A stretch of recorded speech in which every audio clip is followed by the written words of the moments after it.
Hi there, and welcome to the Alberta Update, a first-hand look at what's happening in your province and with your government. I am your host, Bruce McAllister. Thank you for being with us. As always, we have tons coming your way today. We're going to have the Minister of Mental Health and Addiction, Dan Williams, drop by to talk about the compassionate care, the Compassionate Intervention Act. We will have Minister Rajan Sawhney come and join us, and we'll discuss some of the big announcements in advanced education, construction numbers, great news for Alberta, all that and much more. First, we welcome in the Premier to kick things off, as we always try to. Another busy day, another busy week. Good day, Premier. Hello, Bruce. Hey, let's start with this. I mentioned we're going to have Minister Dan Williams on, but a big announcement for your government this week, a game changer in how we deal with mental health and addictions, or maybe more succinctly, how we deal with the people struggling with addiction. The compassionate intervention is now being debated in the legislature, that bill. What is it, Premier, and why is your government pursuing this angle? Well, you have to take a two-pronged approach when you're dealing with this crisis of opioids and fentanyl that we have. And one is a law enforcement approach. That's why we have the border security. That's why we are shutting down drug houses. And it's why we've got specialized teams to go after the bad guys, to go after the guys who are victimizing those who are struggling with addiction. But when you have somebody who is in the throes of addiction, you have to take a different approach. It's why we have put a number of measures in place. We've got therapeutic living units in our corrections facilities to get people clean. We've got our virtual opioid dependency program to get them on a replacement of Suboxone or Sublocade so that they can get off opioids. We've got recovery communities that we're building. But we also know that there are individuals who are going to need to be ordered into treatment. They are causing harm to themselves or others. And at the end of a path where all options have been exhausted, giving them an opportunity to get healed and get clean and get on a path to recovery, that's what's behind our compassionate intervention. It is heart-wrenching to see how families are torn apart by this, Premier. I know for those that didn't see the press conference you did with Mr. Williams, that stage was full of people that have been impacted by this. And you should know, coming up later in the program, we're going to speak to one of the ladies that knows exactly what this does to family. And the minister will be along to join us and chat about it as well. Some other things to ask you about, though. The federal election campaign is obviously still underway, and what many people are talking about, some mixed messaging, Premier, if I could put it that way, coming from Mark Carney. Canadians from coast to coast seem to agree we need to build pipelines to diversify our market. But what Mr. Carney is saying leads us to wonder, does he actually mean that he's going to build pipelines, or doesn't he? How do you interpret what he says? He's the kind of politician who will say whatever it takes to win votes with whatever audience that he's talking to. That's the only way I can describe why he would tell me one thing and then say something differently when he's in front of a camera, say something different in English, something different in French, and say one thing in one part of the country versus something different in another part of the country. I have made it very clear that if the federal government wants to reset the relationship with Alberta, there are 9 pieces of legislation and policy that are meant to keep oil and gas in the ground. Part of the problem that the Prime Minister has from a credibility point of view is he's been the one leading the net zero banking alliance, trying to defund projects that are based on oil and gas, trying to de-insure projects that are based on oil and gas, and taking the attitude that we have to keep oil and gas out of production. So now that he's in the middle of an election and there's a huge appetite because of the current struggles that we're having with our American neighbor, there's a huge appetite for us to find new markets, build new pipelines, collaborate as provinces. So I think he's caught in the middle because that's clearly where the public wants to go, and I don't think that it is in sync with the kind of things that he's been advocating for the last decade or so. So that's the problem. But I have to tell you, he's got to decide real quick, because Albertans expect to have a partner in the federal government, and we'll find out who wins on April the 28th. But we'll be expecting that those issues will be addressed very quickly shortly after. Premier, one thing we are building is houses, at least in Alberta. I know you saw the recent numbers that were released. I just want to quote a couple of them before I ask you the question. January through March of this year, 11,500 homes roughly built in Alberta, not even 11,000 in Ontario, 7,500 or thereabouts in BC. Those two provinces with way more people in them. This is really good news for what we're doing here. Well, one of the things we should remember when the Alberta is Calling campaign launched a few years ago, on the heels of us having net out migration, one of the value propositions was that you can come to Alberta, you can get a good job, you can buy a home, and aspirationally for young families, that's what they want to be able to see. And so that's part of the reason why we made sure to remove a lot of the barriers to new housing starts. We started up this website called Stop Housing Delays so that people could report something that was standing in the way of being able to get an approval. And one by one, we've been working our way through it. And the success is in those numbers. We last year we had a record year for housing starts. This year we're on track, I think, to have a similar success. We're clearly the destination of choice for the construction industry and the destination of choice for people who want good paying jobs and be able to have affordable home ownership. I think that that's a really positive story to tell. Ontario and British Columbia are the places where you do have unaffordable homes. It's interesting to me that whatever it is that they're doing in those two provinces doesn't seem to be working, but what we're doing in Alberta is.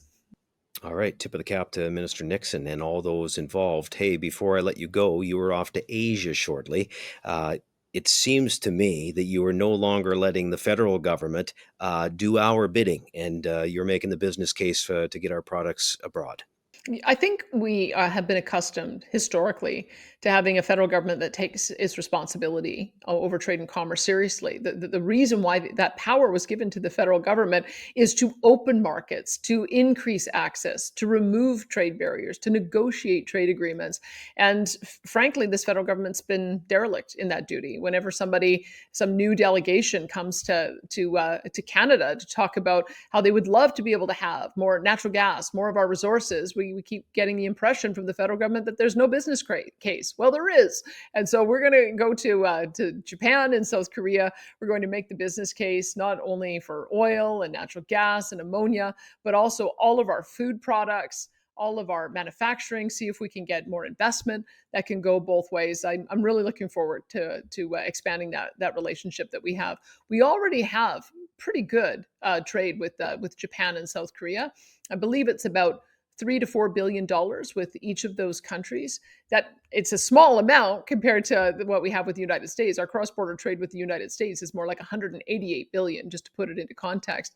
But when you look at the opportunity we have with the Coastal GasLink pipeline to the West Coast, the Trans Mountain pipeline to the West Coast, in addition to the Port of Prince Rupert, which could transport any product on rail that you can then put on a container ship and send overseas and shorten that time frame for how to get goods to market. We just have such an amazing opportunity to be able to penetrate the Asian markets, and I think that that's going to you'll see that there'll be a few more trade missions like this. My strategy is this. I would love to see us have normalized relationship with the United States, have an honored trade agreement with a renegotiated Canada-US free trade agreement, and continue that historic partnership. I'd love to tear down trade barriers so that we have more trade with our interprovincial partners. Is why I was in Quebec last week as well.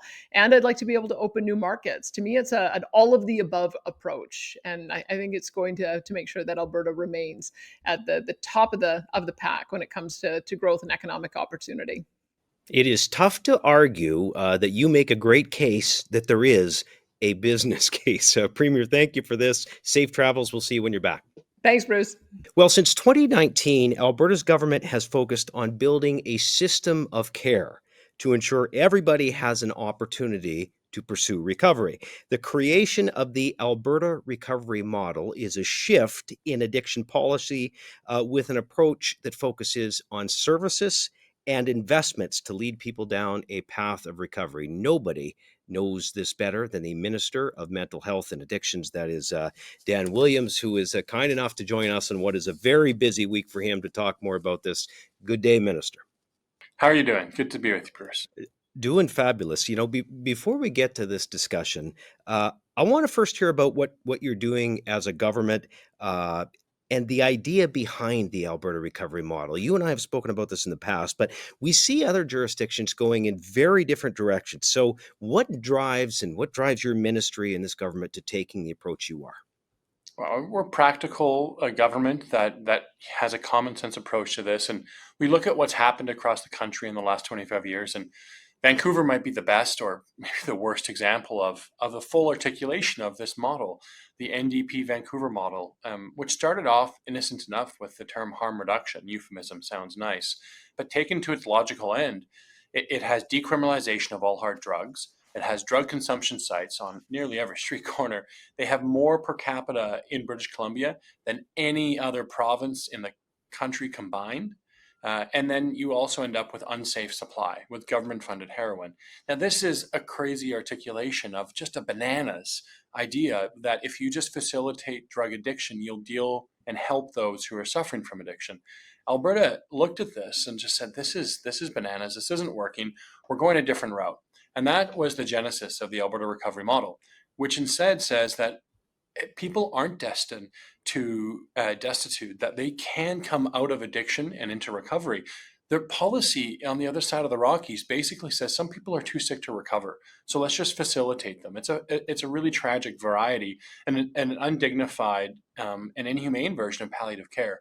On this side of the border in Alberta, instead, we've given an opportunity for hope to families and to communities, Bruce, that say we Mhm. don't want to see addiction take over our streets and take over our community centers and take over our family life.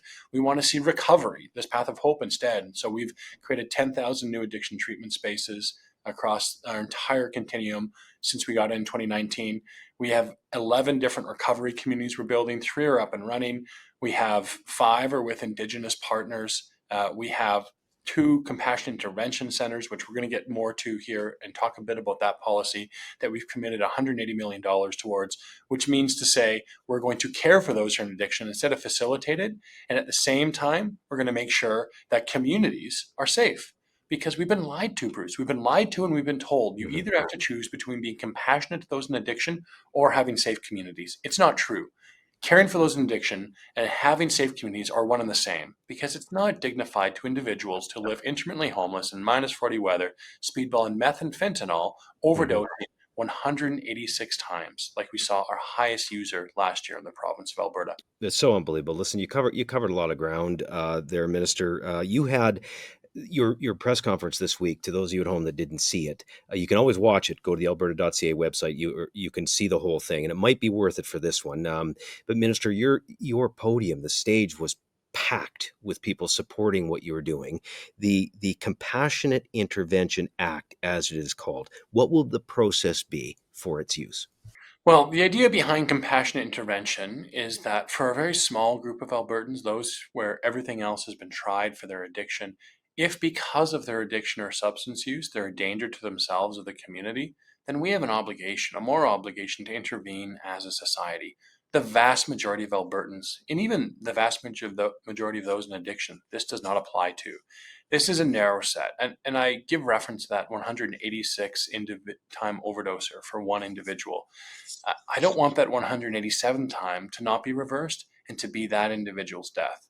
And so, compassionate intervention is a process where it can be petitioned by family members, say parents, peace officers, or health professionals. Make this petition to a commission. And if the commission believes that they meet that stringent criteria, it's a 3-member body of the commission with a legal expert, a medical addiction health expert, and a member of the public, someone Indigenous of background, if it's an Indigenous individual going through the process.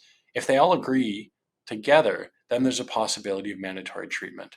And that's either in a secure 3-month treatment order or community 6-month treatment order. A lot of families have been asking for this, begging for something like this. That said, you have your critics that say you shouldn't be doing this, saying that it won't work. So I'll give you time to address that. What would you say to the critics that say don't do this, it's inhumane, or you shouldn't go forward with this?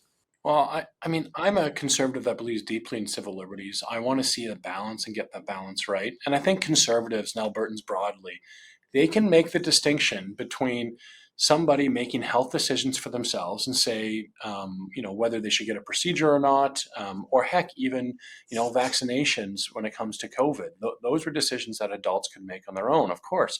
This is categorically different. I think we know that. What we're talking about here is I had one individual who works a shelter here in the city of Edmonton, and she told me that someone in their care overdosed 30 out of 31 days in the month of December. 30 out of 31 days in the month of December. I don't want that 31st day to be that man's last. This is who we're talking about. So I care deeply about civil liberties, but it's not respecting the dignity of that person to say that this is quote unquote a lifestyle choice. I think that's nuts. And I don't think there's a constitutional right to overdose 187 times in a year. I think that that's a total distortion of the important and noble attempt to protect our liberties and freedoms of what the Constitution should do. And I think that that lawfare and that torquing of this to try and say that these two things are the same when they're not is completely, completely unfair. And I'll also tell the critics who are concerned about it's not going to work, etc. Can you go outside, take a walk down Stephen Avenue in Calgary, White Avenue in Edmonton, or Jasper Avenue, or heck, come to downtown Peace River, Drumheller, Drayton Valley, Lloydminster, you name your city and town across the province of Alberta. We all struggle with this crisis in our communities, and those are our family members. Please come back from outer space in your ivory tower to reality to recognize we're in a public addiction crisis. And the NDP Vancouver model playbook hasn't worked. It's made it worse. Somehow it found a way to pour jet fuel on the dumpster fire they had created while they were in power. I could not be more opposed to the idea that we have to let those who suffer from addiction and other communities that suffer as a consequence of addiction continue down this path. No, I think the government's right, and we're right in saying, from a common sense approach, we need to find a different way, a compassionate and a caring way.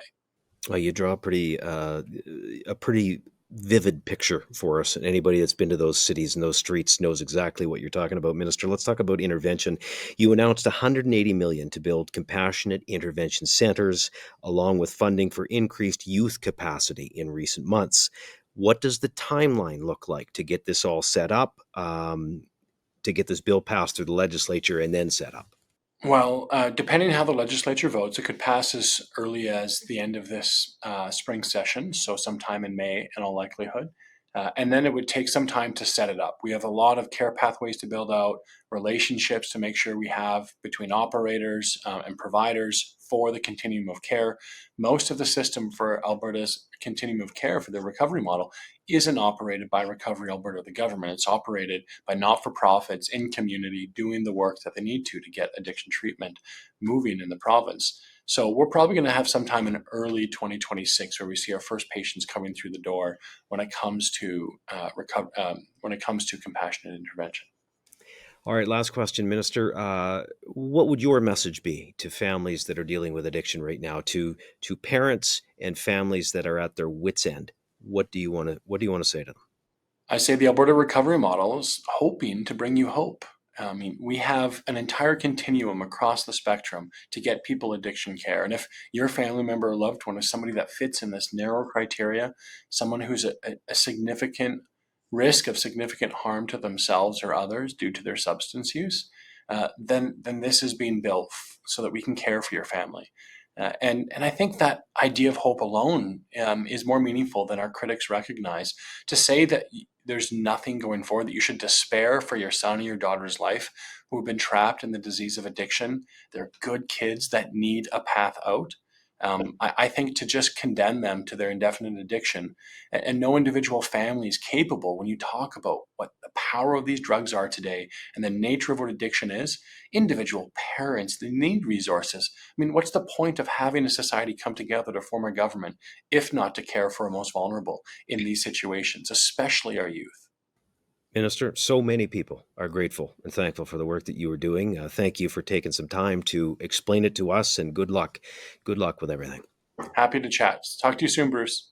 There is our Minister of Mental Health and Addiction, Dan Williams, on the Alberta Update. And we just want to add, coming up on the program, we're going to have a one-on-one with a lady named Debbie Bridge. Now, Debbie knows full well what happens with addiction. She has gone through it in her family. She's going to give us a firsthand account of how things have changed, how parents are dealing with addiction when their kids get heavily involved. And interesting perspective. Looking forward to chatting with Debbie. That's coming up in a few minutes.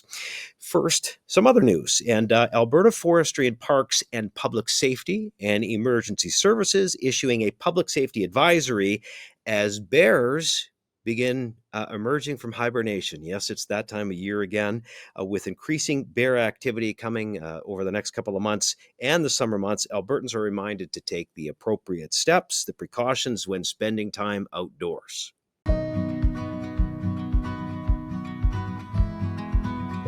As soon as you step out of your vehicle, you have to realize you're in bear country and you should expect bear encounters. Don't wear earbuds. Be out there, be vigilant of your surroundings. If you're traveling on a trail, especially with thicker cover, make sure you're making lots of noise almost continuously. Carry bear spray, know how to use it, keep it in an accessible spot. I live down in the valley here and I wouldn't travel anywhere without bear spray myself. If you can, travel in groups. Group sizes of 4 or more are statistically shown to have far fewer negative bear encounters. Female grizzly bear with cubs is probably your highest risk factor. You're looking for the classic hump on the grizzly bear. Sometimes the claws are so prominent you can actually see obvious grizzly bear claws, whereas you won't be so obvious on a black bear. We have both grizzly bears and black bears in Alberta. You're much more likely to see or encounter black bears. If you do happen to encounter a bear out there on the landscape at close range, first thing you should do is stop, stand your ground. Don't panic. Bear spray out as soon as you see a bear. That should be your first reaction, is getting your bear spray out and ready. If you happen to come around the corner and that bear hasn't seen you yet, you're probably better off to back off and start making noise a long ways away. You might want to start talking to the bear in a low voice and just gonna say, hey bear. Human voice is always best. When we do aversion, pushing bears out of campgrounds and stuff like that, we're always associating with the human voice. So remember, folks, spring marks a high period for human and bear encounters as bears and their cubs, of course, emerge from dens where they've been holed up all winter. So make sure to keep your heads up and enjoy this beautiful province as the video touches on. Well, the Premier and I touched on this. We have some building numbers to be proud of in Alberta. We are leading Canada with the highest number of housing starts in the country from January to March 2025, according to the Canada Mortgage and Housing Commission. Despite making up less than 13% of Canada's population, Alberta built more than 25% of all housing starts in the country. Again, that is so far this year of 2025. That is why the province has been working to break down barriers and empower its housing partners to get more shovels in the ground faster. And the numbers are clear. Alberta is certainly succeeding at this. Last fall, Alberta's government, you may recall, launched the Stop Housing Delays online portal for developers and for local authorities to help identify areas that are preventing fast and efficient residential construction. So some great work by Minister Jason Nixon and his team in seniors, community, and in social services.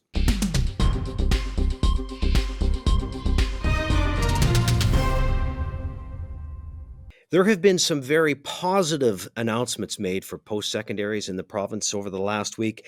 Today, we are pleased to have with us Advanced Education Minister Rajan Sawhney to tell us more about these, and it has been a busy and productive week or so. Minister, good to see you. Thanks for joining us. Thank you. It's great to see you. I'm delighted to be here today.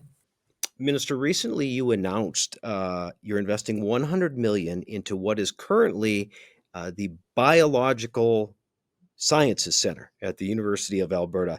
I know that your priority when it comes to post-secondary has been to ensure that we are building a workforce to meet the labor needs of today with an eye ahead to what we're going to need tomorrow. Can you speak to the importance of this announcement in this regard? Yes, you bet. This is one of the biggest announcements I've ever made, actually. It's $100 million towards the University of Alberta's Biological Sciences building. And I have to let you know that I actually toured this facility about a year ago. And it was built in 1969. It's a very, very old building, good bones, good structure, but definitely needed a facelift. So it was easy to actually put this money together as we went to Treasury Board because the University of Alberta is coming to the table with their own funds as well. The total construction cost is going to be about $220 million. And the government of Alberta is putting forward $100 million. Now, the reason why this is important is because this is a very old building, and some of the renovations that they did to a portion of it a few years back actually uplifted their labs, and they're doing incredible work there. They're actually testing blood, taking drops of blood, and diagnosing almost 2,000 different diseases through that testing protocol. So fantastic work happens in this building, and we need to modernize and update. And we're also going to see about 3,200 new seats once the building is finally finished. I love it. Love to hear it. Hey, listen, here's another good news story. You recently had that $30 million announcement at SAIT in Calgary. Here's what I want to ask you about this one. Can you speak to why you funded this project in particular, and maybe more broadly, some of the factors that you consider when you want to make the best use of taxpayer money? Because I know there's a long lineup, but when you're making these decisions in post-secondary, maybe speak to that. Well, I think those are brilliant questions, and those are questions that I get asked quite often. So, number one, state student population has doubled, so they definitely need more capacity. Number two, state is also coming to the table with funding. So, not just matching funding, but they're going to have a big fundraising campaign. They're going to raise about $110 million. And the Taylor Family Foundation actually donated $30 million last year. So it was incumbent upon the province, because we want to have more seats, we want to have more work integrated learning spaces, to actually come to the table with more funding. It's a great project. And the best part of this project is that there are going to be some health clinics that are going to be built in this new facility. And that means access to the public for medical visits and health purposes, but it also means opportunities for practicums for students. So lots of really good things happening at SAIT, and we're so thrilled to be able to partner with them. You know, Minister, it never ceases to amaze me how many issues are on a minister's plate. And case in point, I want to talk about another one today. I know you recently announced a new registry to protect students that are applying to private career colleges. For those who do not know, tell us more about these private career colleges, what you're dealing with here, and how this new registry is going to work, why it's so important.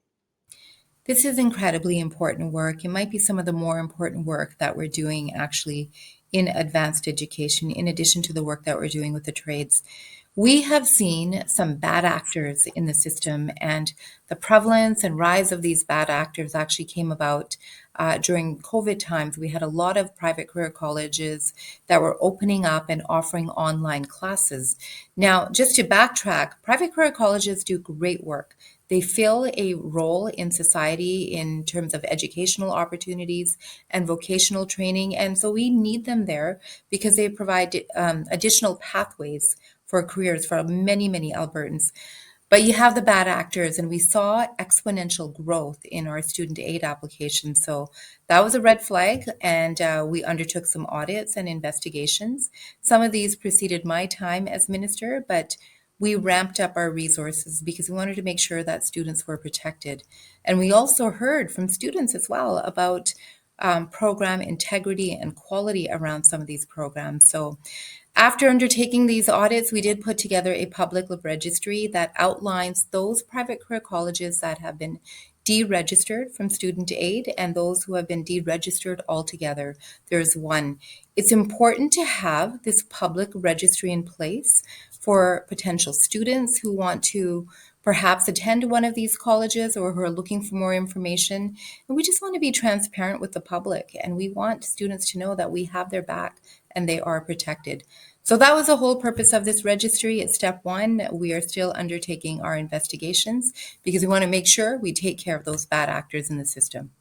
Okay. Listen, we haven't had you on in a while, so I'm going to cover lots of ground today. I know you'll be prepared no matter what I ask you. So you're also in charge of skilled trades apprenticeships and training. So to that mind, you've been doing a lot of work with unions. What have you been up to there, and what do Albertans need to know about these skilled trades education? I actually really love this question because this is the most favorite part of my portfolio is actually working with our polytechnics and our educational institutions as well as private sector unions. So what we found is that we are getting record registrations at the polytechnics. We're exceeding our 10-year high. It's over 73,000 apprentices that are registered in the system. But we also found that when we visited some of these unions, that they had incredible facilities, incredible capital in place to actually train Albertans, and not just members of the union, but the public at large. So we did do a pilot project with the operating engineers last year, wildly successful. Lots of people trained through that program. And that's why I wanted to visit all of the other unions here in Calgary and Edmonton. And there's about 18 or 20 that we visited. And as a result of that work, I actually announced in Budget 2025 a $5 million grant that's going to be available to these unions to apply for additional seats, whether it's in pipe fitting, whether it's in heavy equipment technician trades or electricians, you name it. So that announcement is going to be coming out soon. It was already announced in Budget 2025, but we're going to have a bigger announcement and celebration. But ultimately, we want to make sure that we meet that demand for the trades and meet those wait lists that are at the polytechnics. So important to have with all the building going on here, Minister. Happy to hear about this. Hey, listen, we mentioned SAIT, we mentioned the University of Alberta, we often talk about the University of Calgary. What about the colleges and those institutions that are, outside of the big cities? They would want your attention too. I'm sure you're providing it. What can you tell us about that? I certainly am providing my attention to a lot of institutions outside of the big cities. Kano College just received $2 million in planning for their skilled trade center as well. I know that Olds College in Budget 2024 received some significant dollars for renovations of their trades building, and I'm looking forward to that work happening very quickly. Northwestern Polytechnic, another favorite institution of mine, also received some planning dollars to expand their trades facilities and programming. And down south, I mean, we do a lot of work with the University of Lethbridge, especially when it comes to the rural medical health training facilities. That is a significant investment. And, I have to say that our post-secondary partners have been tremendous in terms of the work that they do, in terms of the programming that they're offering, and really responding to that labor market demand. So we have 27 publicly funded institutions. I've visited them all multiple times, but I'm very, very particular about making sure that those institutions in rural communities get additional supports, and we've done just that. So good, Minister. We could have you on a lot more. You're in charge of a lot, so we appreciate you taking the time to brief us and let us know what you're up to today. Thanks, appreciate it. Thank you. Always a pleasure. There is our Minister of Advanced Education, Rajan Sawhney, on the Alberta update. Well, this week on the legislature grounds, something a little bit different and fun. We had TELUS Kits for Kids. Kit for Kids is a charitable initiative aimed at supporting children across the province and the country in providing essential school supplies. MLAs and ministers all pack the kits. They pack the kit full that include items like pencils, notebooks, hygiene products to help kids start the school year with confidence. So good to see the group going through with that, distributed throughout community, underserved families, and promoting equal access to education is the point. By reducing these financial barriers, Kits for Kids, empowering children to thrive in the classroom and beyond.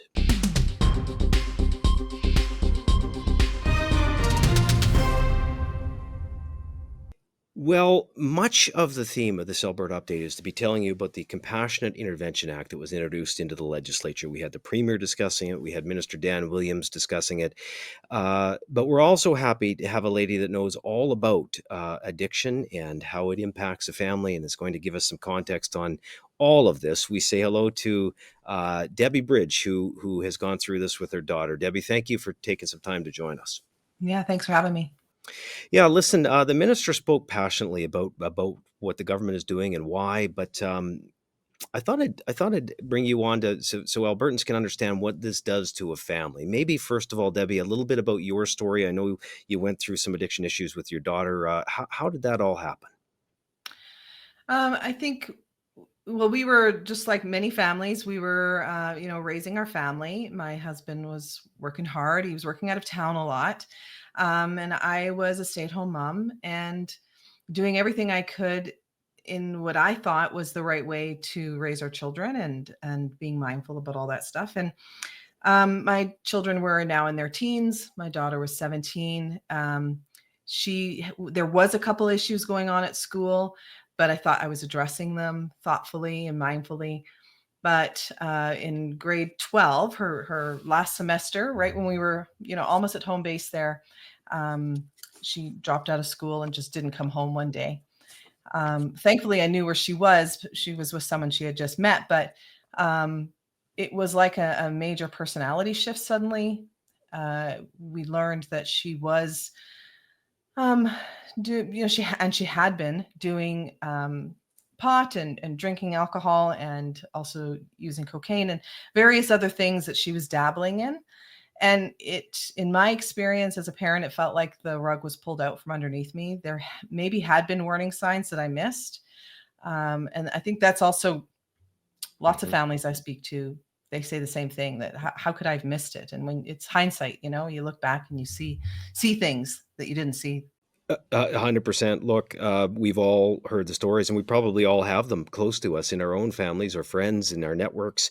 That said, so at the time, before your daughter turned 18, you were still able to use a program. I think it's PCHAD. Can you tell us about that and what happened?